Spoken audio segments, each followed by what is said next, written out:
Hi and welcome to the Geek Legion of Doom. This is a sci-fi movie review and we'll be having a look at 1997's The Cube, directed by Vincenzo Natali, I think the name is. I've probably totally butchered that guy's name, but there you go. So The Cube is a sci-fi film that I haven't actually seen before until right now. We just watched it. You've seen it before. Pauline, let's give us a brief description of the plot here.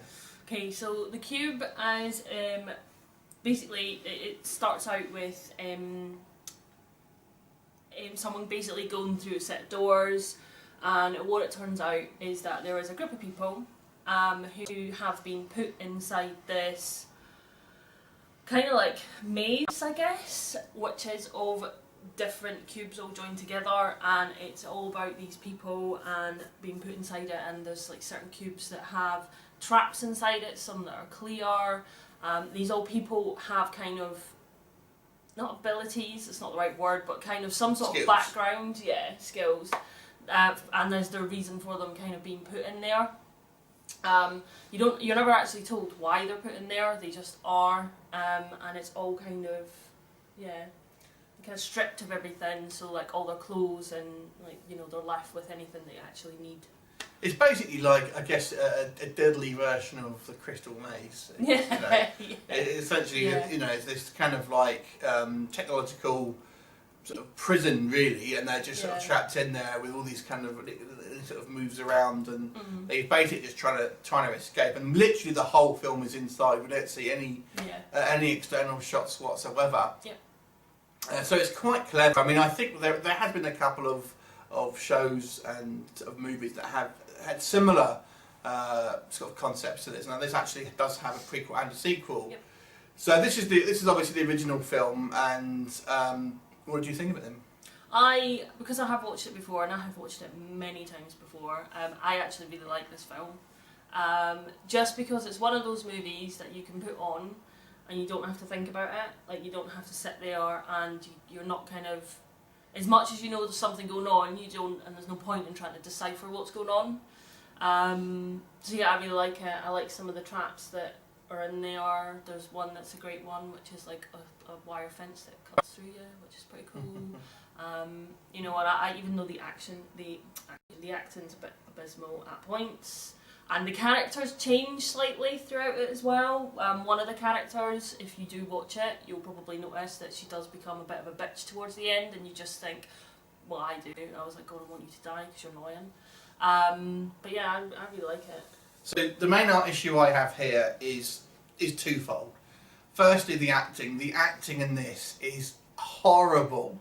There is some horrible acting in this, especially from, I guess you would say, probably the male lead, or one of the male leads.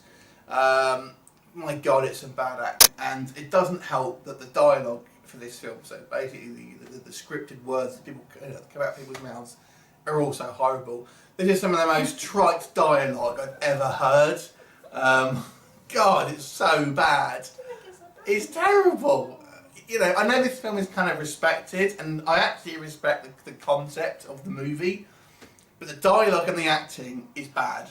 I don't care what you say, it's bad. I did enjoy the film. It's quite, you know, it's kind of, I guess for the time, it's kind of a unique concept, and I think it's executed very well. And it is kind of, you know, thrilling to kind of to sort of find out what's going to happen. Is there going to be, you know, a trap in the next room? Don't be expecting any massive resolutions in this film. That's not necessarily a criticism, but I think it can potentially annoy some people, maybe, because you really aren't left any the wiser coming at this film as you are going into it. It's just there. You just kind of have to accept it. However, on that, if you watch the other movies, it does tie it all up. Okay, I haven't seen the other movies, so it does tie it all up. But just watching that one, that's how I come out of it thinking, okay, you just pretty much have to accept that this is here, basically.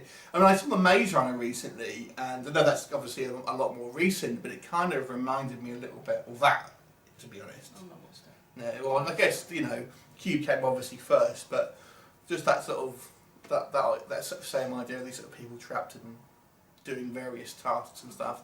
So I actually kind of quite like the idea of this film, the way it was executed, but just the people in it were, for the most part, bad actors, and the dialogue some of the most cheesy trite dialogue I think I've ever heard in a movie, to be quite honest. So anyway, what would you give it out of 10? Out of 10? Well, like I said, if you're wanting to watch a movie that doesn't require a lot of thought, it is a very good movie for that. It's one of those ones you just plonk on. So I would say, because I like it, 8 out of 10. 8 out of 10. Yeah. I would go 6 out of 10 for this one. Anyway, have you seen Q? What did you think of it? Leave me a comment and we will look forward to seeing you next time. Bye for now.